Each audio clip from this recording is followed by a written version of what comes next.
Welcome to Voices of the Underground, hosted by Young Ty and Robert Go. Hey guys, and welcome to another episode of Voices of the Underground EDM podcast, where we like to shine some light on some up-and-coming DJs and producers in the scene. As always, I am Young Ty, your host, with my co-host Robert Go. Cheers. What's going on, guys?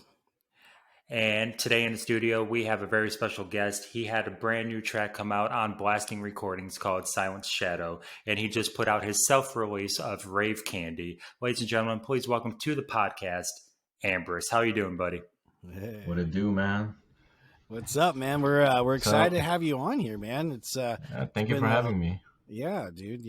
How's everything been for you?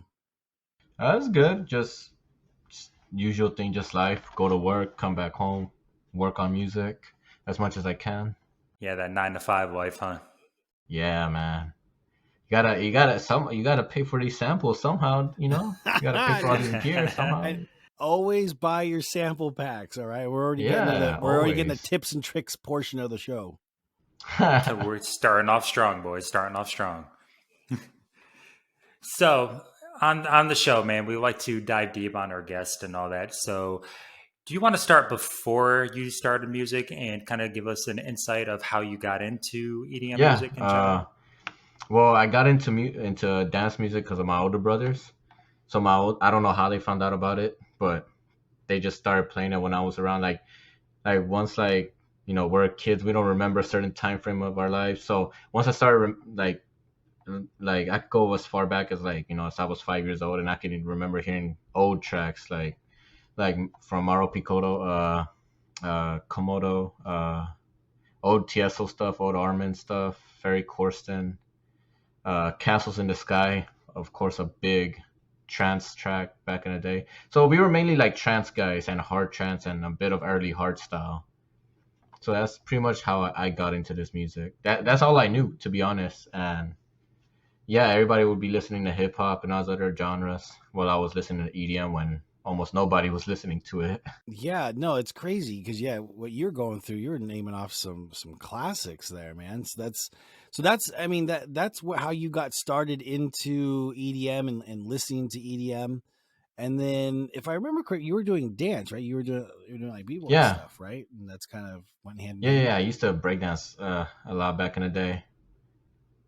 So I don't know. I guess that kind of helps with rhythm whenever I make beats. I don't know. Yeah, it could be. Definitely. But well, what got you into the production side of it? Or was it more on the DJing side? Because we've talked to guys and it's been DJing led them into production or vice versa. How was the process for you? Well, I started DJing in the room on my brother's turntables. He used to have some stand-ins, a whole stand-in setup like mixer and turntables, a battle mixer, I think. And I started on vinyl. Of course, my mixing was shitty, and at times I would get it on beat. Everything would be good, mixing key, and everything would be on beat. But for the most part, it would be off beat. But it was still fun to do. Until I got my own mix setup, and it was a Newmark Universal mix deck, and I started DJing more on that. It was USB and CDs and stuff like that. And you could put your iPod in the middle.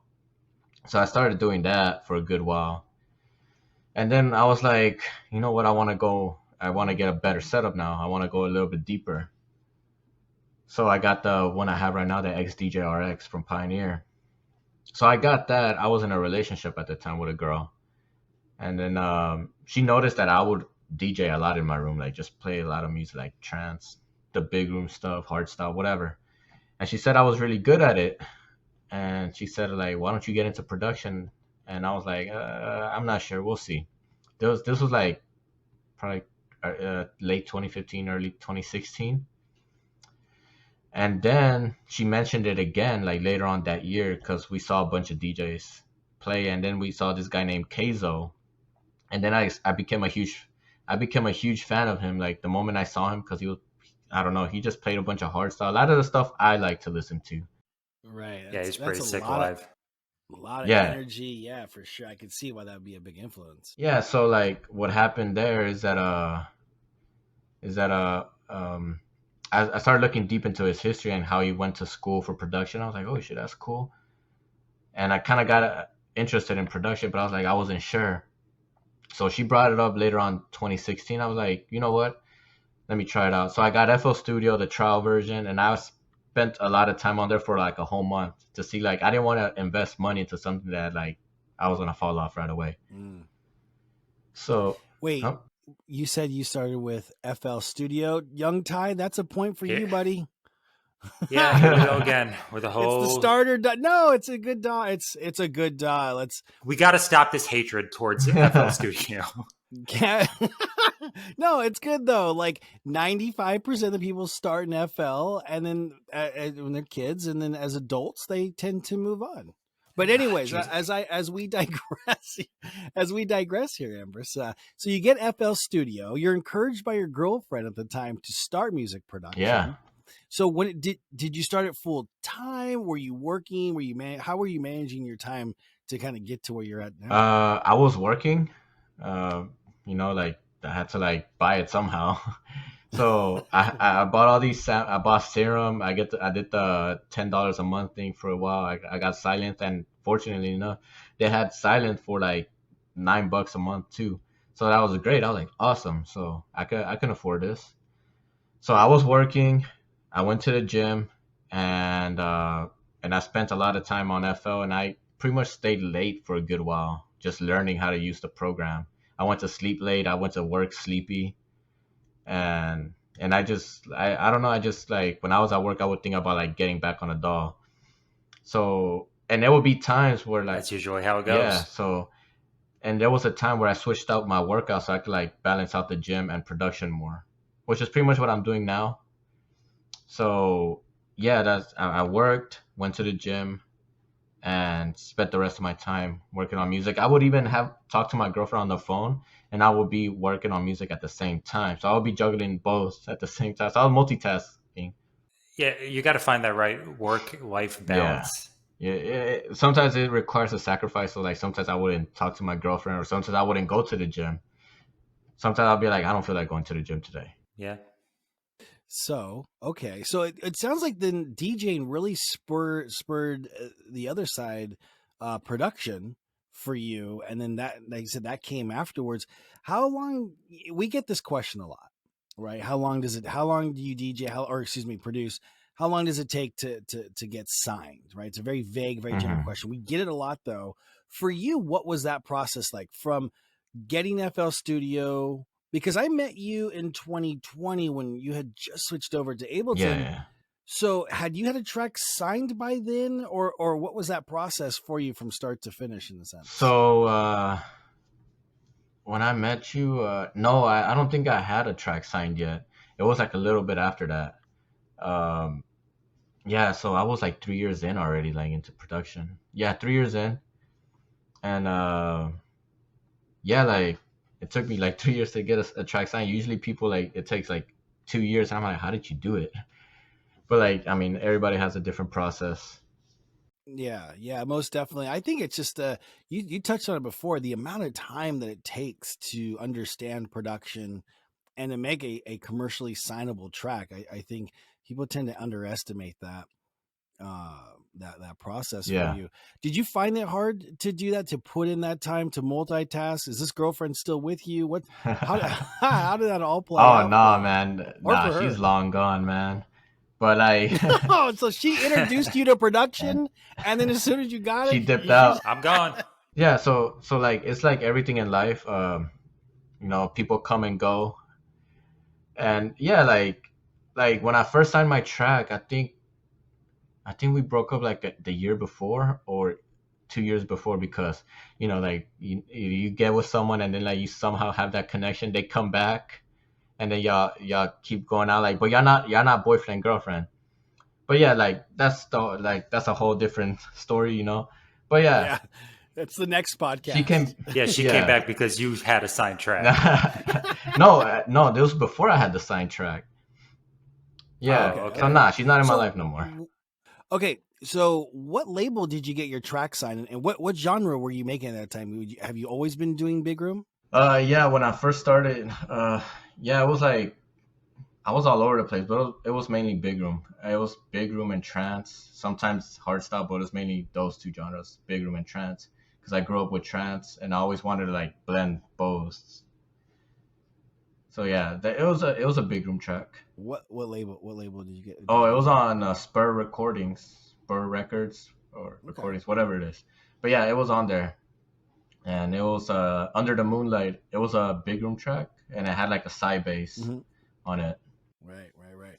How'd the track do, man? How'd it perform for with Spur? For my first track, I think it did pretty good. I mean, it took a while to get the streams up there, but I mean, it's my first release ever, so I didn't expect much from it. So, with that being said, a lot of guys on their first release, did you know back then how to send it out to DJs and to get different types of support? Not at all. I didn't send it out to no one, to be honest. I didn't promote it, none of that. But yeah, I probably should have done that. Yeah, that's a rookie mistake right there. Yeah. So anybody watching this, just send it out to everybody, man. The more people that hear it, the better. Yeah, I mean, if it's of quality, just send it out to DJs and see what they say. I mean, but don't spam them. No, not at all. Just send it out. Just be like, hey, I got this track. Hope you like it. And then always thank them for their time. Always. Yeah, that's a big one. Be professional. Like, I work in a professional environment. Like, I already had experience in a professional environment. So, like, the way I sent out emails to clients and stuff like that, like when I was doing work for them, that's the way I would send it to DJs. It's just, a DJ. It's not like a construction worker or construction company. Yeah, you bring a good point, because I've seen some of these emails, and they're like, "Hey, bro," and it's granted you don't want it to be overly formal, but like I said, I think there's a level of respect there that some of the younger guys are just not entirely sure, and that's kind of why we do what we do here, is to bring on guests and say, "Hey, this is how you can learn from it." But you're right. So you said you worked in a professional environment. What do you do, man? I'm a drafter and designer. Oh, nice. So I use like AutoCAD and stuff like that. All right. That's what I do at the moment. So how has that impacted your production and DJing? Like, are you kind of carving out time, like as far as being able to manage all of that? Because I know there's a lot of guys right now who are kind of in that same boat, right? The 9 to 5, and they got to come home and bust it. So how do you manage your time? Because you've had more tracks signed, and we'll talk more about that in a bit. But how do you manage your time, and what advice would you give them in that front? Just balance out everything. So like, if you just work and that's it, you got a lot of time on your hands, a lot. And but a guy like me, I go to the gym. I need to be lifting stuff. I need to be picking up stuff and putting them back down. And I need to do that. That's just for me. It keeps me mentally stable for like everything. You release all these endorphins and all this other stuff. It's good for you. So and then like, I just come back home in at least 30 minutes, man. That's all it takes. Like, you gotta put time into it. Like, it doesn't matter. It doesn't have to be like 3 hours, as long as you're putting in time. Of course, more time is better, but like, if you don't have the time, at least put something in. Something is better than nothing. And the days you do not work or go to the gym, like, you cannot go to the gym 24/7. You'll kill yourself. But on your rest days, like me, that's when I like go deep into it. And sometimes I even sacrifice sleep so I can like, do stuff. Sometimes I lose track of time and I'm like, oh shit, it's late already. I need to go to work tomorrow.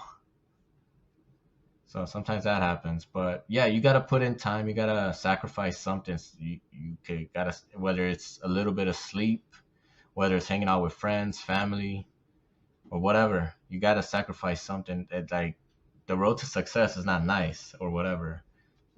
No, and unfortunately, sacrificing stuff like that and all that, sometimes you have to do it, man, to make it. And a lot of these big entrepreneurs and all that, they sacrifice a lot to make it. That's what a lot of people don't understand. And it's like kind of annoying to like see people are like, oh, well, it shouldn't be that way. Well, it is that way. If it was the nice way, everybody would be doing it. Everybody would have money. Everybody would have a business. Everybody would be swimming and wiping their ass with money. So, but like, that's what it takes. And that's why certain individuals are where they are, because, like, to be successful and run a business and have a bunch of money, you have to like, there had to be something you had to do to get there. And it's like, and I remember watching a motivational video when I was getting into working out on bodybuilding and stuff like that. They talked about like Arnold, and they said it like to get to the level of success he got to, you had to require sacrifice and stepping on fingers to get to the top. And it is kind of true. Unfortunately, you have to like, step on a few fingers and like, screw some people over. Like not to the point like say fuck you or like steal their idea. Like in our cases, like this happened to me, like with a vocal, but I'm not gonna put that out there. I'm just gonna say that. Like I sent a vocal to this guy. He said he didn't like it, but he used it for a track he signed. But that's that kind of stuff that like sometimes you gotta do. It's not in me to do something like that. If you send me a vocal for a collab and I don't like it, if I tell you I don't like it, it's because I really don't like it. Let's look for something else. Well, I think in a case like that, what you're referring to is not necessarily screwing people over, like you said, but if somebody's holding you back, right? So let's say you have a collab, and I think this has probably happened to all of us, where you got a collab, but it's kind of sitting there, and it's sitting there, and the other person's not working on it. At some point, you got to say, "Hey, I'm just going to do it myself," right? And as much as and it's probably a friend of yours, right? In which that scenario has happened, and we've been through it. But yeah, that's the kind of stuff. Like if you wait, or if you have somebody that's holding you back, well, then you yourself they're never going to make it. And I think that's kind of what you're you gotta look out for yourself first. Like you come first always, and like whether it could happen to me. I could be screwing up, and I expect it. Like if I'm screwing up, I know I'm screwing up, and I understand why someone would like drop out of a collab or like tell me something. I understand this, and I understand when like people make business moves. I'm like, hey, it's business. That's just how it is. That's what I don't trip. I don't like get angry about it. A lot of people will get angry, but that's because they don't understand and they want business to be nice. I mean, I'm not a big business guy, but like from what I've seen, business is not nice. Sometimes you gotta like do what you gotta do, and it's just what it is, guys. It's not show friends. It's show business. Yeah, exactly. And but I think as long as you're doing everything right on your end of it, you're controlling what you can control. I think that's what how you can kind of persevere through, because it's such a crowded market, Ty, right? I mean, we talked about how many demos you get on a weekly basis. This is a global business, so it's very crowded. So it's how can you stand out, in a market of this nature? Yeah, and to go back to the emails and all that, you have to stand out when you write these emails, and also send the right file type, because I've gotten videos before of tracks. So just be aware of what you're sending to people. Try to make it as professional as possible. And like everybody said in here, you could get far by doing that. And just make it straight to the point, because no one wants to hear your life story. What I like to do is just like I introduce myself. Hey, I'm Ambrus, whatever. Or like I put my real name to like personalize it a little bit. And I'm a producer from Texas, whatever, and that's it. And I put that, and I'm like, I made this track, Big Room, hard dance, hardstyle, whatever. I made this track, and I think it'll be fitting for you, and whatever. Like just continue off of that. Like I need to look at my emails. I cannot freestyle it, but that's pretty much the gist of it. And then like I think short. And sweet. And then you just put a link. And to the point. Here's a link, and then after that, just go to the bottom and just thank them for their time, because their time is precious. They're like they got other stuff to do. You're not the only track they're looking at. Yeah, and you two can agree with me on this too. Make sure when you send these labels, your track, that it's only sent to them. Oh yeah. Private download link. Yeah, I mean, it could get annoying that like you have to do like one by one, but that's how you got to do it. Mm-hmm. Yeah, that's the right way. A mass email like, "Hey, bro." Yeah. I've seen those, and you got because here's the thing: you're asking them to do something very personal, right? It's their show on their time, so the least that you could do is address them, on an individual basis. Because again, it's a very personal thing. So that's a good point. So I'm glad that we kind of went over this, because there are guys watching who are just kind of getting started out where you were when you signed out to Spur, who want to get ahead of the curve and sign it out or send it out to DJs. So yeah, that Yeah. is the right thing to do. Short, simple, sweet, accessible. They having a link that's accessible. I think that's definitely a good key. So after you signed Under the Moonlight, I said that was what 2020. So that's kind of where we're at now. Where did you venture off? Like, how did things change for you? Were you getting more recognition through socials and support? Like what was that process afterwards? Did you continue on with Big Room? What was that like for you? I continued with Big Room for a little bit. I signed another track to Spur called Leviathan with Diley Simon. It's a pretty good track. I like it. I really need to collab with that kid again. He's really good. He's talented. Yeah, that's a talented dude. For you guys who know, he's out of Portugal. Yeah. He's young and he's pretty ambitious. I think that was a good track too. I enjoyed listening to that. And then I released another track on Blasting Recordings called Requiem. And then after that, I did another track on Blasting. So I did 2 for 2. Silent Shadow came out on Blasting at August 27th. That's when it came out. But in the meantime, tracks, you sign it and then they give you a certain time frame till it's released. So in that time frame, I was working on other tracks, like more faster, up tempo, harder stuff, because that's what I've been feeling. Like, once I finished those Big Room tracks, I was like, okay, I'm kind of not feeling Big Room as much anymore. So let me try this out now, because like I like reverse kicks and stuff like that. So I'm like, and I have all these samples just staying there. So I'm like, okay, let me do something with these. And I feel like it pushes my creativity a bit more. So like with Rave Candy that just came out like 2 weeks ago. Yeah. Massive track. Huge. Thank you. And that's an up tempo, right? So that's a bit different than what you've released on these commercial labels. Yeah. Well, it actually came out last week. Oh shit. But yeah. As of this recording. Yeah. It's very different. It's a bit more, how can I say? I think I would like to say it's more for like our crowd, the EDM crowd, but I think it could be a bit appealing to the general public, because that's what I've noticed lately. Like people right now are digging more like the faster stuff and not so much the Big Room stuff, because to me, in my opinion, Big Room is not where it should be. But now that you've brought it up in a perfect segue, we are seeing more up tempo tracks from the bigger labels, right? We've seen what rave culture's done this past year and a half. We had Blaster Jacks releasing hard rave, obviously Ollie James, Max, and these boys. These are harder sounds, but Big Room, that's a whole nother subject, but these harder sounds aren't necessarily new. You and I discussed off camera, a lot of these are older style tracks with a modern twist. Yeah. Right? So like a good example would be Will Sparks' Maniac. So he will have the drop leads playing out before the actual drop. And a lot of people like to think that kind of stuff just happened. It's something that's just happening in this generation. I'm like, no, you could like listen to the old early hardstyle from 2000 and 2002, and there was a bunch of tracks doing that back then. There's nothing new, and that's why I like it so much, because it reminds me of that early hardstyle I grew up with. And I think, to me, in my opinion, I think that's the best hardstyle ever. That was the golden era of hardstyle and hard music. Hardstyle right now is great. It's nice. It's very unique. There, a lot of people are doing crazy things with it, like the sound design, kicks, and all that stuff. But I feel like those early hardstyle tracks are more you could play them out to the regular person and you'll be like, okay, this is pretty cool.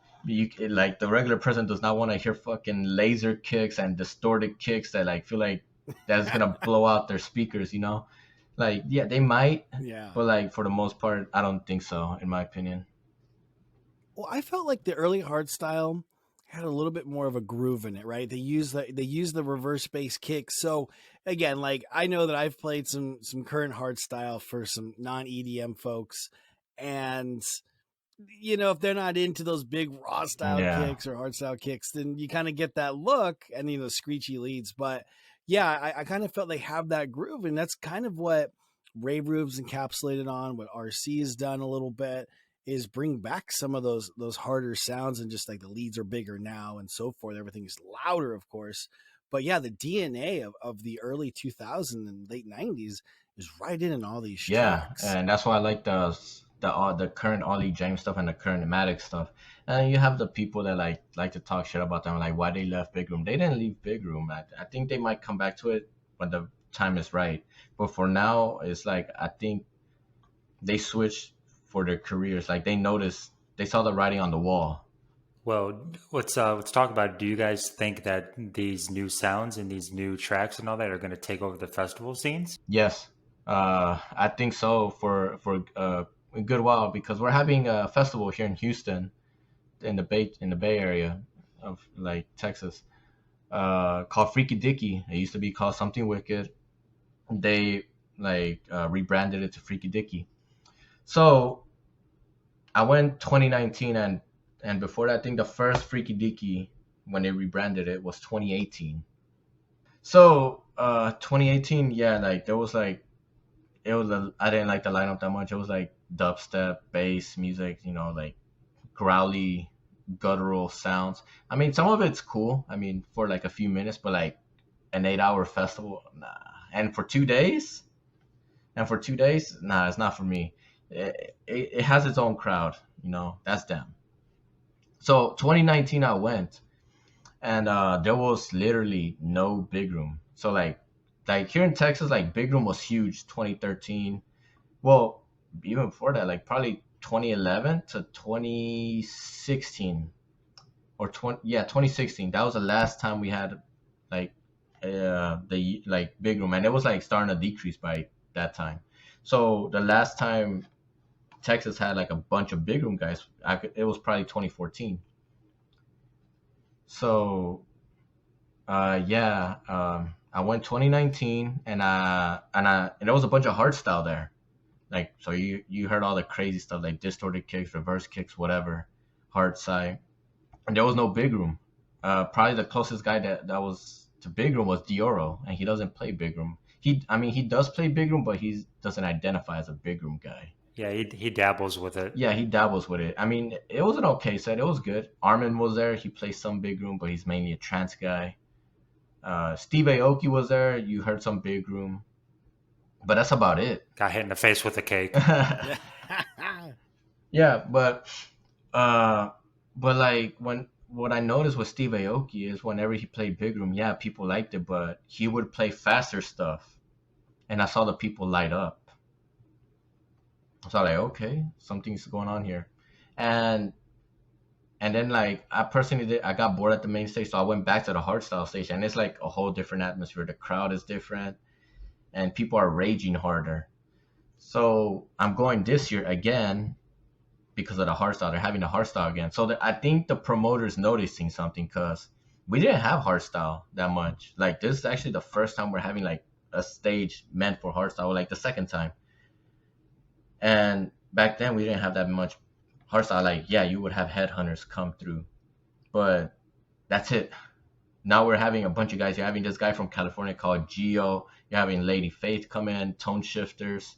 You had Tweaka Core and the Tweakas on 2019. You had Lil Texas. Like, dude, it's crazy. Yeah, it feels like hardstyle is kind of like Big Room in a sense where it's kind of like pushed on the back burner a little bit. Yeah, yeah, for sure. And I think is gonna be the thing right now. Like, not necessarily hardstyle, but the whole hard dance scene. So like rave room stuff, the stuff Maddox is doing with techno, but like at 140 BPM and all that stuff. I think that's gonna be the cool thing to do right now. I mean, I didn't switch it because I want to be cool or whatever. I switched it because I like it. And even before I signed tracks like Big Room tracks, I was dabbling with like hard stuff. Right, because it was all up tempo, like what we talked about at the top of the show here. Like all those clocks, those are faster tracks, right? Like and that's great. And like what Ben Nicky is doing, Darren Styles, I mean, it's fucking insane. And I think the reason I think it's kind of overtook Big Room on the main stage, and I'd sure like to have a discussion about this in future episodes with guests, it's more danceable, right? I mean, The old school big room, we talked about from 2010, 2014. Okay, that was great. It was danceable. It was fist and ball. That's a. I think now big room, it feels a little stale. Doesn't feel like it works quite well live, and that's where what Ollie James is. You put one of those Ollie James tracks on, it's a no brainer, right? You're moving. It's not overly complicated.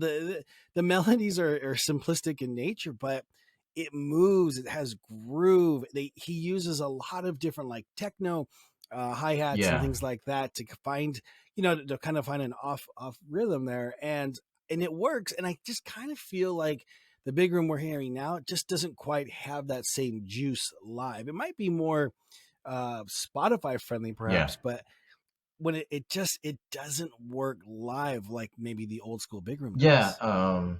I think, I mean, the current big room is, yeah, like you said, is good for Spotify streams. And I understand we had COVID, they had to get their streams somehow. But now that we're getting out, I feel like a lot of these labels like messed up, like they didn't have anything to like ready for DJs to play. So like they have nothing to play, and so like why wait on big room when I have this up tempo stuff and this other tech house? Because Carnage, like Carnage, he plays hard stuff all the time, big room sometimes, and he's doing tech house. So right now it's just tech house and hardstyle and stuff right now, and big room is in that gray area, I think. Yeah, we're in a weird little spot right now with EDM in Yeah, general. and I think big room is gonna come back soon. I don't know. We'll see how things are with festivals. W&W is gonna come through. I'm gonna see how the crowd reacts. I think they're gonna react good, but I want to see how much dancing they do, how much movement they have. And speaking of festivals and all that, with this whole COVID situation going on, how do you guys feel that festivals are going to be in 2022? Because a lot of them are getting canceled right now and all that because of COVID. You think we're going to see an increase of these festivals coming back? Yeah, I think so. Maybe I think things are getting more under control now with COVID and stuff like that. But yeah, I think they're gonna figure out a way because people got to get paid somehow, and you know, and in the end of the day, I feel like the government's losing money, and they don't like that. This is $1 billion industry. Insomniac, Yeah. Ultra, right? What Disco Donnie's doing down there Yeah, in the South. This is $1 billion industry. And, you know, Vegas is fully back. Okay. We've had two tech house festivals, cross festivals in San Diego. So I think to answer your question directly, it's going to be fucking huge. I think 2022 is going to remind me of what 2002 was after 9/11, right? What happened in 9/11 here in September, everything was shut down. I mean, there was no going out. It was very similar in nature. mm, Obviously, something completely different, unfortunately. But in 2002, that's where Ultra was born, right? People want to party. Now, you've locked us up now for a year and some change, and, that's a whole nother subject. But what is similar is we're ready to go. I think we're ready to go. I think things are gradually have opened. We're seeing things on a smaller scale. Maybe ADE has scaled things down this year. Tomorrowland is of course canceled. We're gonna fuck. 2022 is gonna be the biggest year that we've ever seen in music as a yeah, whole, regardless I of hope so. genre. Regardless of genre, it doesn't matter. Whatever side you're on, you're a pop guy, you're an EDM guy, what? It's going to be a monster year. Hip hop's going to do. Obviously, they've got all their festivals going. It's going to be a huge year for music, and I think we've got an awful lot to look forward to. And it needs to be too because you can't get paid enough to survive on streams. Like festivals and getting booked for nightclubs is where the money's at. Yeah. yeah. I think for sure it's gonna come back, and I think it's gonna come back strong. Whether big room is gonna do good, I don't know. We gotta see. But I don't know. Mm. Me from a DJ's perspective and going to all these shows, I've been going to shows for like almost 10 years, man. Like, and I know, and I can see, like, I always put myself like in the DJ spot. I'm like, okay, like, like what would I do right now? Like, I'm seeing the people like are not dancing. And I like to study how things are. And I feel like the current Big Room, like, yes, is good for radio streams, but the arrangement needs to be changed in order to work live. And I think they need to like shorten their breaks and make it a little bit less melodic. And that's one thing that about Big Room that was so good from 2013 to 2015. It was melodic, but not too melodic. And I understand, people like the melodics and stuff. All right, you do that. That's fine. But don't expect it to work live all the time. There's some tracks that could get away with it, and there's certain moments that you can play those kind of tracks because you don't want to play fucking ragers all the fucking time. You want to give a break in a certain part of your DJ set, but not too much, man. Like when you start releasing, like when most of the Big Room tracks that have been released that were released in 2020 or like that, there's a fucking problem in my opinion. And like you gotta like it's not gonna work. Like me when I'm DJing here in my room, like I don't like standing just waiting for the track to be like, okay, let me wait till like I mix in the other track. I think we should leave that for trance. And the majority of the people don't like trance. That's fine. Trance has proven everything that it could like is here to stay. It's been here for long. It's been here longer for 20 years. Definitely. Yeah, I think it's the most sustainable genre inside of EDM. I think you're always going to have trance heads. You're always going to have people to get to that spot that trance can take you as a genre as opposed to maybe some of the other stuff. For sure. And it's proven that it's here to stay. And it's a staple in dance music right at this point. And but it's not for everyone. And but Big Room music is meant for like partying. And people don't want to listen to that while they're partying. They don't want to go on a trip, on a euphoric trip, whatever, at a party. That's for trance, and that's for the crowd that follows trance music. And to be honest, trance melodies are way better than the Big Room melodies. I might get some shit for that, but like, man, it's the fucking truth. Yeah, it's funny because Chaotix he asked a while back, right? Because there's so much trance inside of Big Room as far as like the breaks are concerned. It's almost, he asked a kind of a funny question, and his response was, the crowd response was pretty significant. Yes, is Big Room a subgenre now of trance because there's so much involved and they're so intertwined now? I don't know, man. I mean, you had Big Room Trance back in like 2015, like a lot of like, you had Hussman releasing stuff, but it was a little bit smaller. So you had like tracks like Desire from Hussman, not the new one, the old one. There's an old one. You had Andrew Rayel. You had this track from Andrew Rayel called Tambores, and it had like a drum drop. It was insane. I don't know if you guys heard that, but if you haven't, definitely check it out. No, I haven't. Dude, it's an insane Big Room Trance track, and then you had the trance break, and then you had like a trance drop, and then you had to go back to like a Big Room. So it's been there, like Big Room Trance style. It's been there. It's just that now it's more out there at the time. And to be honest, I could probably say that Big Room Trance has been out since 2008, 2009, because you had W&W being one of the first ones to do it with like their tracks Mustang. You had a track called Arena from them. You had old Umed Oskan doing that kind of stuff like trance, but it wasn't really trance. It was like a bit of the Big Room we have right now, but it just wasn't that Big Room kick. It was like a kick, a sub, and a rolling bass. But it was a very punchy kick that punches right through you. So I think it's been done already.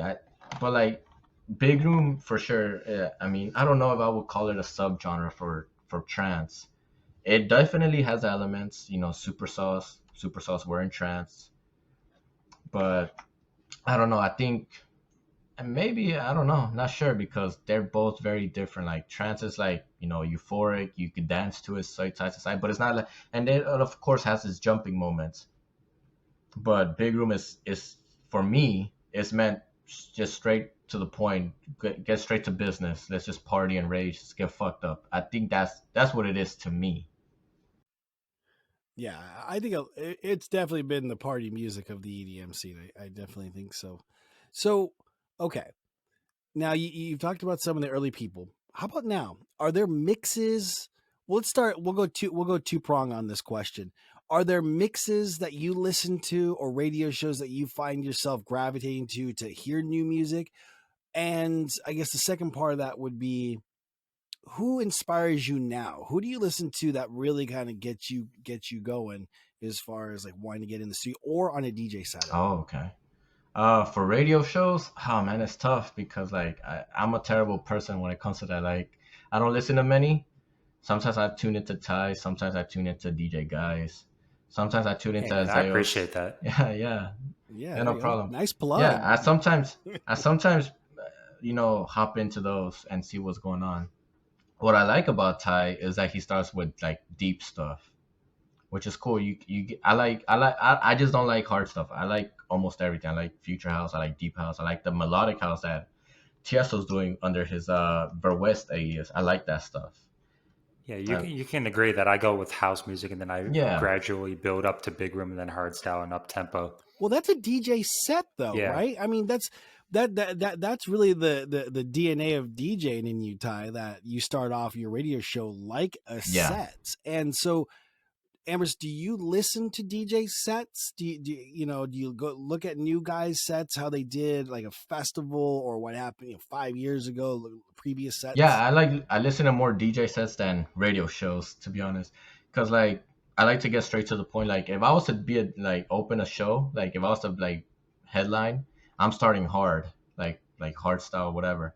Or maybe one night Yeah, I you're might, the headliner. or maybe I'll start with big room, but with like a hard big room, energetic big room, and then gradually build up. It depends on the crowd, but like I like listening to like right now lately I've been listening to the Ben Nicky and Friends sets, the ones that they had in England with Ollie James and David Russ. David Russ set is insane. I was listening to it. I was like, Jesus Christ, this is crazy.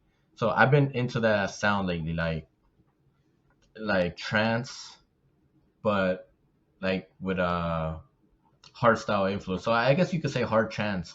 And I think this is the new hard trance because hard trance was big back in the day. So you had like guys like Scott Projects, Joji Biomechanica. It was a Japanese DJ. Who else did you have? Oh, fuck. I forgot his name. You had Dumont. Uh, you had a few guys that were doing hard trance back in the day. And then all of a sudden it just died off. Like I didn't hear no hard trance. But now I'm hearing hard trance again. And it does not sound like how I used to, but it still has that essence of hard trance. Oh yeah, another one. It was Warp Brothers. Warp Brothers. Those were the guys. Those guys were huge hard trance guys back in the day. Warp Brothers. I guess you could say those are my favorite guys. Deep into the crate with Yeah, back in time in the time yeah. machine. And then how about like, okay, so we talked about sets. Is there any artists now that are out there now that inspire you or that you generally enjoy their work? Definitely Maddox, especially with his what's this EP called? The Lost or whatever. Lost DNA. Lost DNA. That EP is insane. I I like that stuff. I like his work right now. Ollie James for sure. I mean, I've been an Ollie James fan since for the longest, since his early big room days. Um, Blaster Jacks for sure. W&W for sure. I mean, you can never go wrong with them. Hussman and the guy David Rust. I've been having some tracks of David Rust in my record box, but I never looked into him deep. Like like I forget. But now I'm gonna really look into him because like, dude, he's insane. David Rust. Ty, I know you're ready to ask Ambrose this question. Go for it. Yeah, who's next? Go for it, Ty. So we always ask every guest on the show, who do you think is the next big thing coming out of the underground scene? Oh, that's a tough one.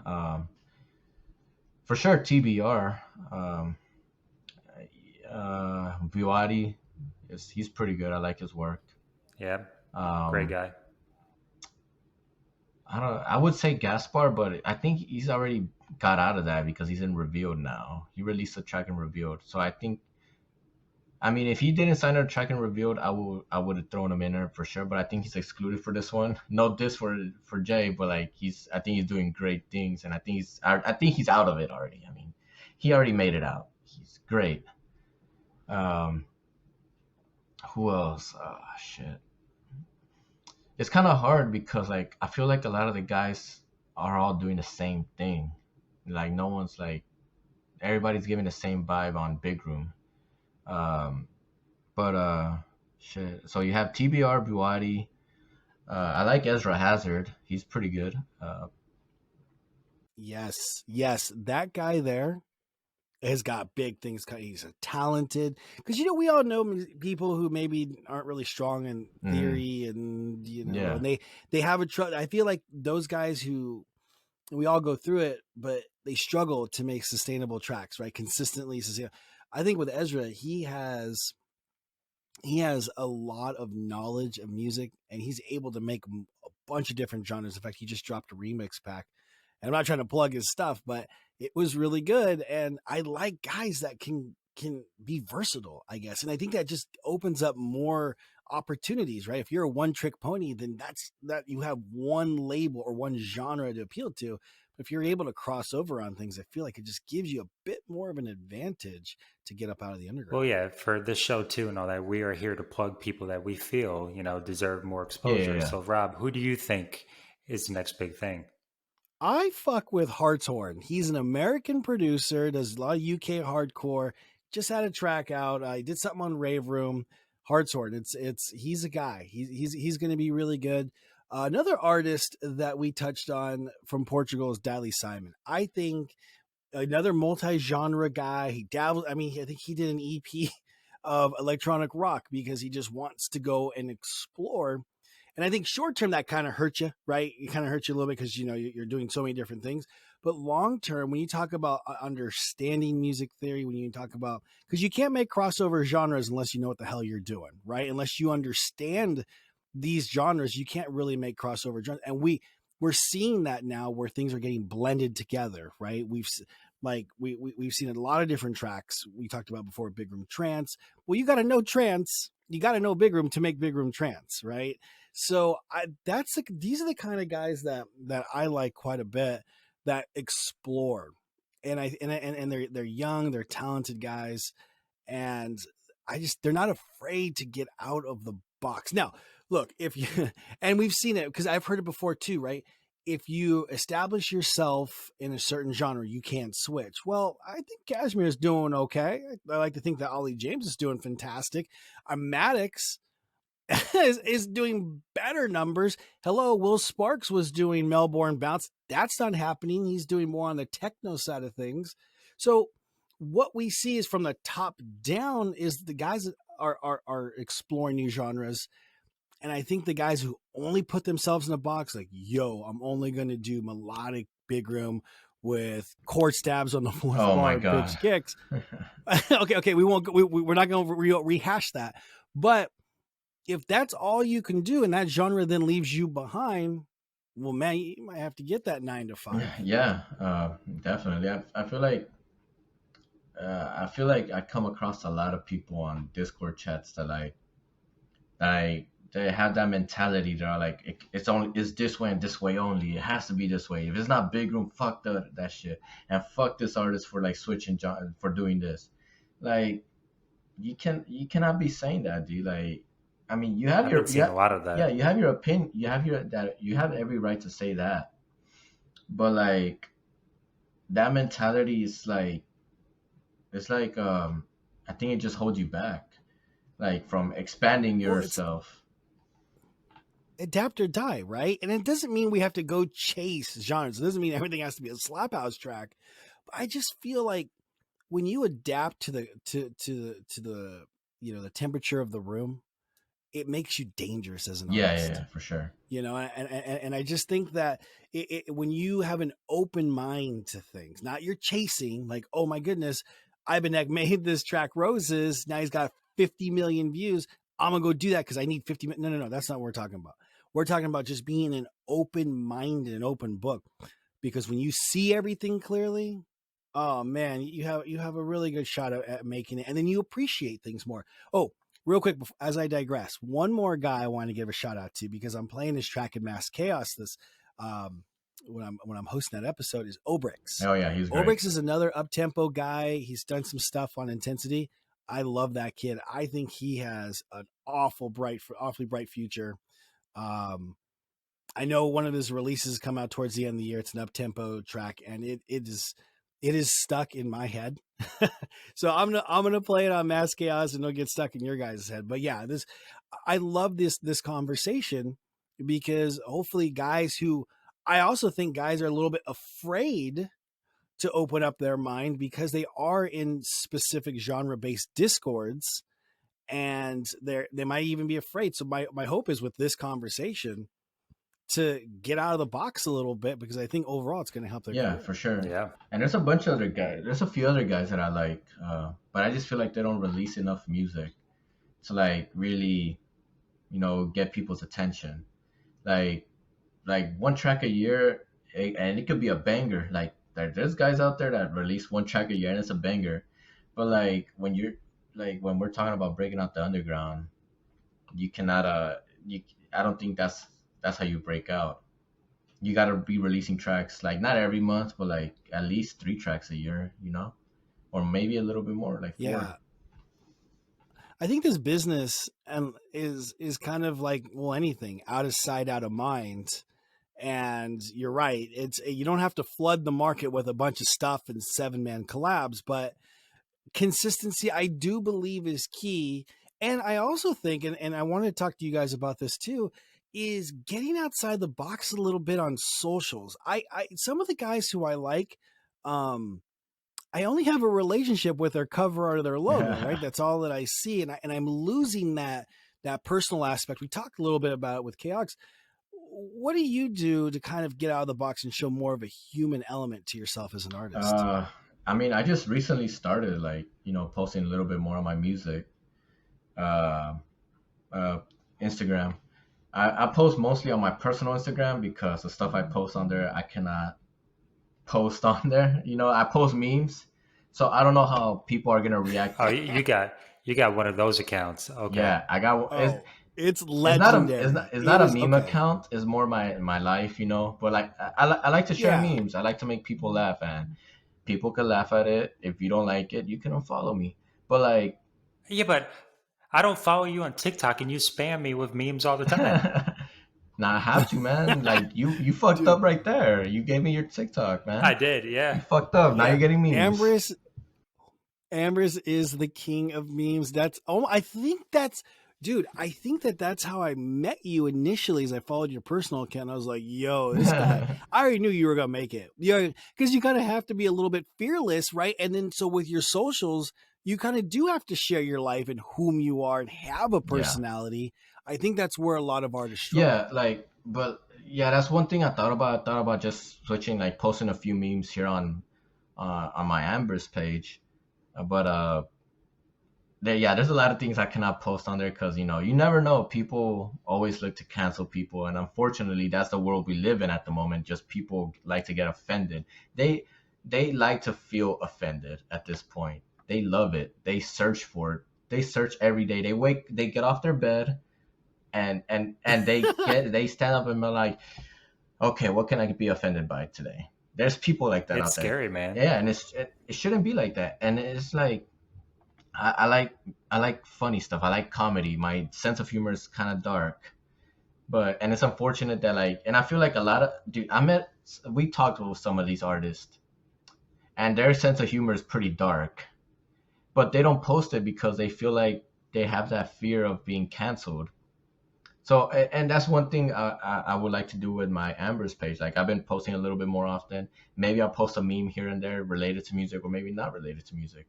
Who knows? But when I post on Ambrus page, it's not always going to be music. I plan on making it more like my life, because, we're not robots. We're not music machines. We're humans as well. We have a life outside of music. We go out, we like to go out to restaurants. We like to, I don't know, we like to party. We probably have a significant other, and we like to go on dates. So we post on a date with my honey bun or whatever, I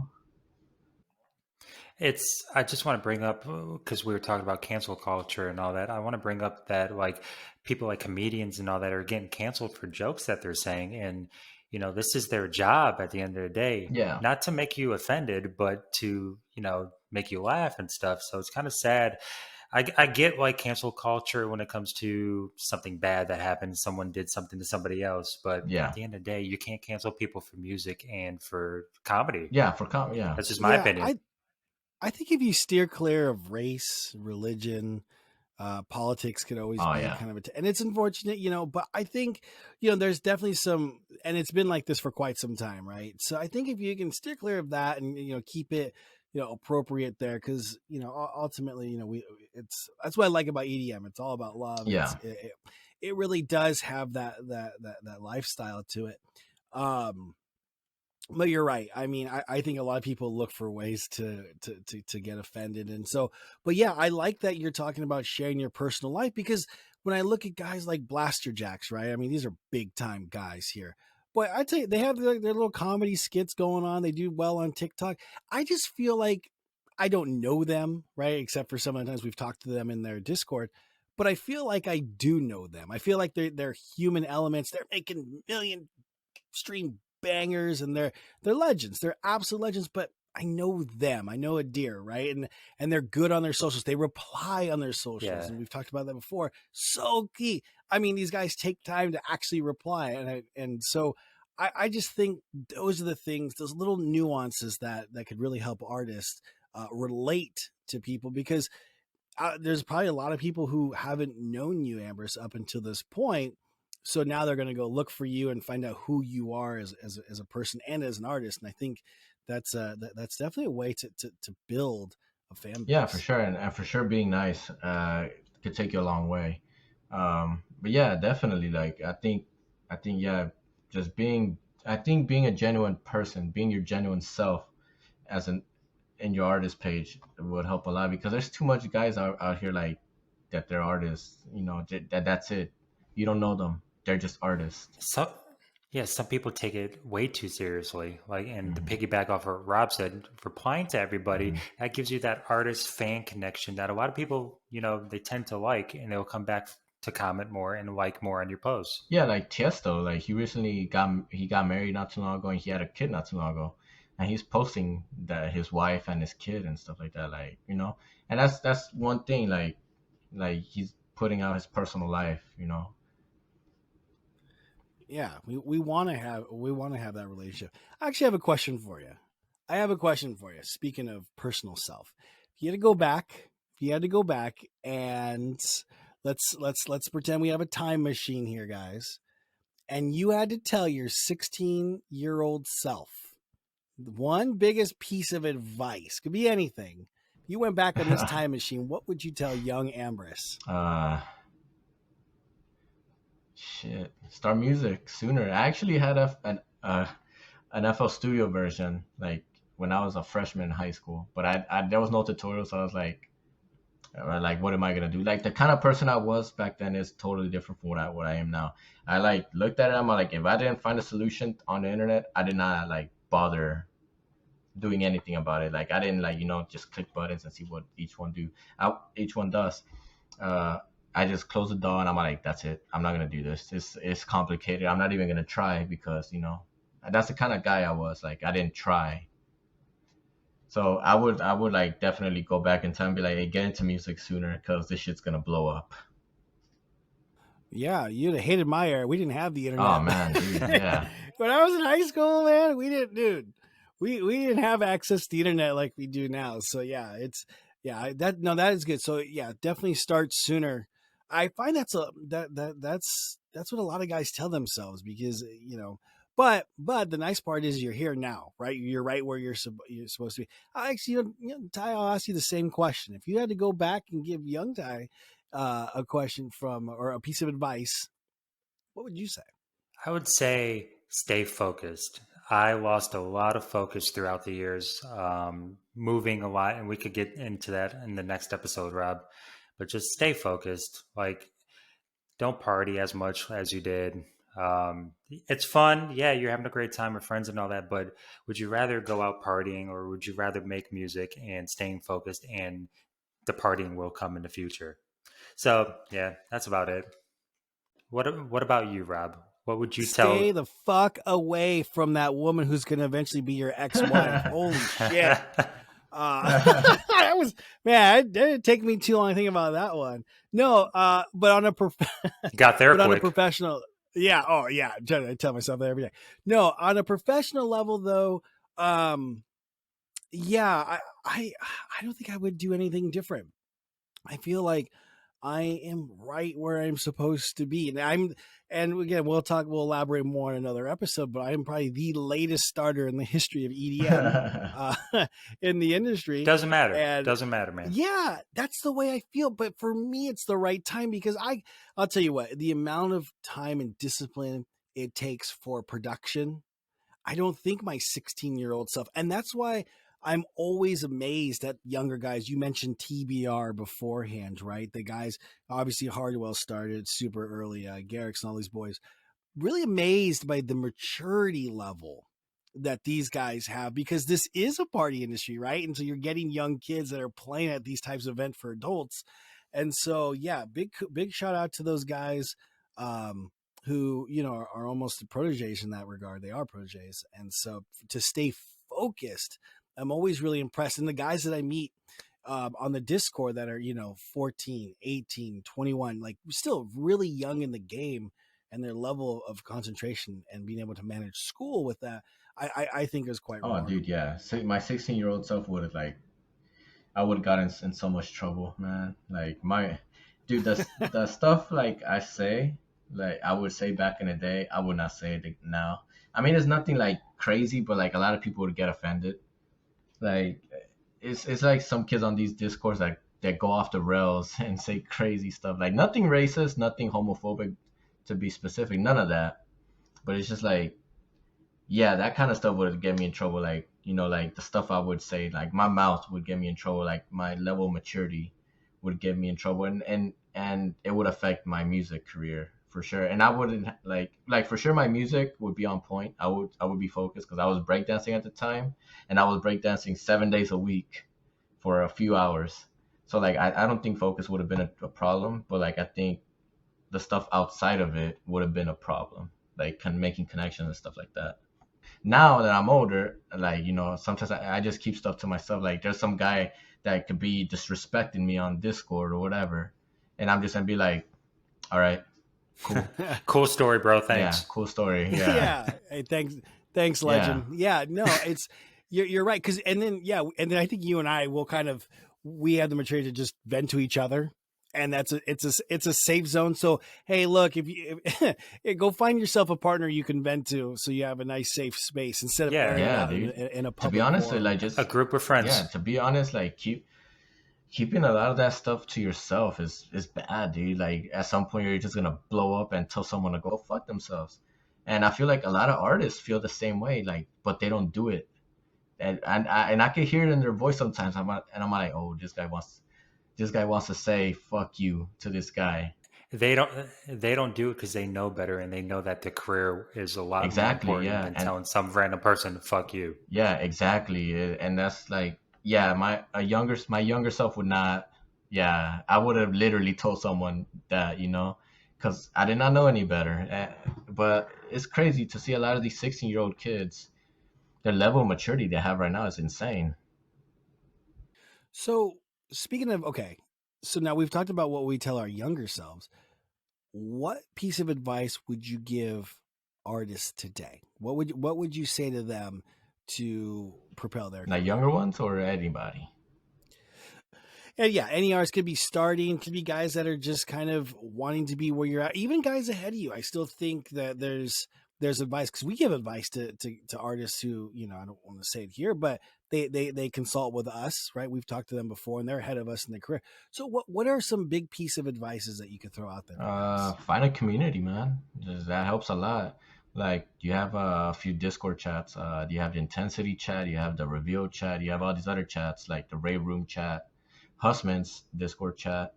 But I think by far the best one right now would be in the Intensity one. There's more interaction in there. And there's some good people in there. Hop in one of those, find a good person you can ask questions to. Even if you're learning, like you're just starting off, I think that's the best way. That's the best thing you could do as you're starting off. you could like ask for advice, because I feel like if I would have had this when I was like barely starting off, I think I would have been having like a track signed like at the 2 year mark probably, because like I learned a lot once I started meeting you guys. Y'all would tell me my mix sucked, fix this, or your leads Yeah, suck I ass, fix this, change them. if if Nacho Nova's listening, and again, he's gonna come up. He's gonna come up later in my personal story because he's had such an impact Yeah, on me. He like, yeah, being around guys who are not afraid to mince words and tell you the truth, I think is completely invaluable for yeah, your yeah, career. yeah, for sure. Nacho is not scared to tell you like your shit sounds like trash. Oh, He would tell you straight up. that guy wore me out like a cheap suit. Yeah, but at the end of the day, that's just going to make you work harder and make you better. So Sure, yeah. But he doesn't mean it in a bad way. That's just how he talks. It's just how I talk as well. Like I throw some words in there too. It's just how I am. Yeah, and it always comes from a place of love. And so and as long as you have that maturity, because hey guys, we've done it before, right? Where we've given feedback to people and then they get so defensive. And to the point where like, all right, then don't ask me then. You already know the answers Yeah, and yeah, don't yeah. ask me. But yeah, I think if you surround yourself with people who will give you honest feedback and it comes from a very positive place, that I mean is priceless. It really is for your it's to career. make you better. So at the end of the day, just take it as constructive criticism, and you'll be Yeah, for sure. And then like at this point, uh, I feel like my leads and stuff like that. Like for example, my leads are okay. They're like my drops are okay, but like some people may say like, yeah, change your rhythm, but I may not agree with him. But I'm like, okay, I'll look into it. I'm not gonna tell him like, no, I think my drop sounds good. I'm not gonna say something like that. Yeah. Nah, nah, Yeah. that's not the way to I go mean, about it. ultimately, it's your track, right? As the person, so just gain different perspectives because there's things that I've changed. There's things that I'm like, I'll look at it, But then when I at the end of the day, when you make that final call, when you render version 49 of your track, then it's gonna be your name on it, so you'll have the kind of the final say so. But yeah, getting information and intel Yeah, is yeah. So crucial. that's definitely one of the first things to do. Like, find a community and ask questions. Don't be afraid to ask questions. And for God's sake, do not spam them. And don't just be like, don't just be like, hey, can I get some feedback? Nah, don't be like that. Like, be like, just introduce yourself. Hi, I'm this. I'm from this chat. If you're gonna DM someone directly, just be like, I'm from this chat. I saw you here. Um, whatever, and just be like, hey, can I get some feedback on this track? Because a lot of these guys are nice, and and I think that's gonna help people a lot. That's definitely one thing for yeah. sure. And I know I could speak for Ambrus and Rob Go that you guys can hit us up. We're in those discords, Yeah, so for sure. Yeah, never be afraid to hit us up. yeah. I like listening to people's stuff, to be honest, because it inspires me in a way.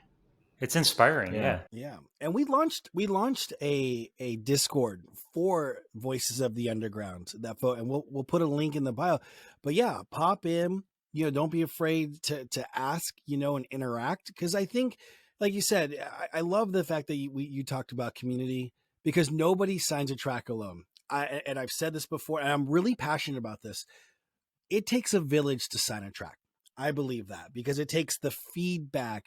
It takes like what other people, you look at reference tracks, right? There's so many different components to going into signing a track, the relationships that you build. It really is, a 365 thing where a lot of people have a hand in that one singular track. Nobody does it alone. Even if you're a solo artist, a lot of things have to happen. You have to get inspiration from somewhere per se. You've got to develop the relationships with the A&Rs. You get feedback inevitably. And so all of these little things, and when I signed my track, I gave a lot of credit to the group that I was in, this Ableton group, because they kind of helped like all of those things, my journey, right? Telling me, hey, yo, when I first started, this isn't very good. Helping me with, big room supersaws, which can be very complicated as far as layering is concerned, which I finally learned how to do it. And now that was an track that I signed. So there's so many little bricks that make up an artist. And I just hope people can appreciate, where they come from and how they got there, because I think that kind of gratitude will pay itself yeah, forward. yeah, for sure. And then yeah, just be nice to people, like even if they're disrespecting you, like just be like, okay, whatever, brush it off. it's not an in-person thing. If it's in person, it's a different story. But like it's online, man. Like people sometimes they may say something, and because texting is like it's hard to like you know see if they're saying it in a bad way or a good way. So don't take it too seriously unless they tell you straight up like, hey, Ambrus, screw yourself, whatever. Like, yeah, that's when I'm gonna say something like, dude, what did I do to you? But Fuck your yeah. vocal, Oh man, Ambrose. dude. But No, okay. I'm On kidding. that note, boys, is there anything else you want to tell these up and comers or just anybody in general that's listening to this yeah, I podcast? mean, put in the time. It requires sacrifice for sure. Like, just put in the time. Watch tutorials. Uh, First, learn how to use your DAW. Don't just like, yeah, that's one thing for sure. Learn how to use your DAW. Watch tutorials on how to use it. Any shortcut keys or like any hacks like to improve workflow. Um, Watch tutorials like how to like layer, how to I don't know how to layer kicks, how to make a kick, whatever. Watch all these tutorials. Like get as much knowledge as you can, and have a playlist on your YouTube channel. Just save it. Just save those videos so you can go back to them. Um, and right now there's a bunch of tutorials. Like yeah, like when I started, I mean I don't want to be like that guy, but like back like further back like 2010, even before that, there was no tutorials. There was some, but they were hard to come by. When I started, it wasn't like there was some. You had Zen World, you had a few guys, and now you have a bunch of other guys. You have Husman, which is great. You have Ollie James, you had Respawn, and you have these other guys that could teach you now. So just watch all those channels and get their perspective and see which perspective works for you best. That's one thing for sure. Listen to music. I think there's an opportunity there, and I speak for myself on this as well. I'm guilty of spending so much time making music. I need to stop and listen. I need to stop and listen, and maybe be a little bit more analytical when it comes to music. So getting a track, putting it into my DAW as a reference track, using the Pro Q3 for me, and isolating the mids and what's in there, what's what's being omitted out there, what's what I mean, and understanding different frequency ranges. And then it doesn't have to be too technical. It's just understand. Okay, Will Sparks, he's really pushing his leads in this frequency bay on this track. That's why it sounds so good, right? Or mid side EQ, you can isolate that in the Pro Q3. So I think for me is really now at my point of career, and a lot of guys are at this stage, of course, is digging in and listening to music and just understanding the math behind it and the dynamics of it. Well, guys, I think that's it for this episode of Voices of the Underground. I want to thank our special guest, Ambrus, for being on. Do you have anything you want to plug before you leave? Nah, just thank you for having me, and check out Rave Candy. And also check out my previous release, Silent Shadow. I'm very happy with those two releases. I'm happy with the other ones, but I'm very happy with these last two. Silent Shadow on Blasting Recordings and Rave Candy on my SoundCloud, Ambrus Music. You can follow me on Instagram, Ambrus_music. And yeah, just listen to those tracks. Let me know what you think. And yeah, thank you for having me. Yeah, you're welcome, man. Thank you for being on here. As always, you can catch my co-host Robert Go at Robert Go on Instagram. You can catch me at Young Ty on Instagram. We have a Discord channel, like Rob said earlier in the episode, that we would love to have you guys join. The link is in the bio. And we'll see you guys next time on Voices of the Underground. Thanks, guys. Peace. All right, see you guys.